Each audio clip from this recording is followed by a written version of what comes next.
अस्सलाम वालेकुम।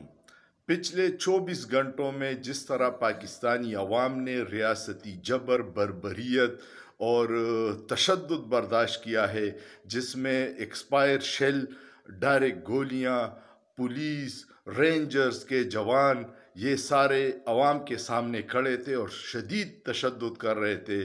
अब लोग पाकिस्तानी अवाम को तुर्की का मिसाल नहीं देंगे, बल्कि पूरी दुनिया में अब ये मिसाल होगी कि पाकिस्तानी अवाम एक हकीकी ईमानदार लीडर की क़यादत में जाग गई है और 75 साला माफिया की बादशाहत को चैलेंज किया है। और इंशाअल्लाह ये अवामी राज होगा।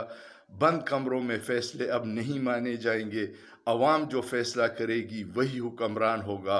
और अवाम अपने हक़ को पहचान चुकी है और अपने ज़िम्मेदारों को भी पहचान चुकी है, जिसकी वजह से पाकिस्तान इस हाल तक पहुंचा है। सोचिए, सोचना जुर्म नहीं है।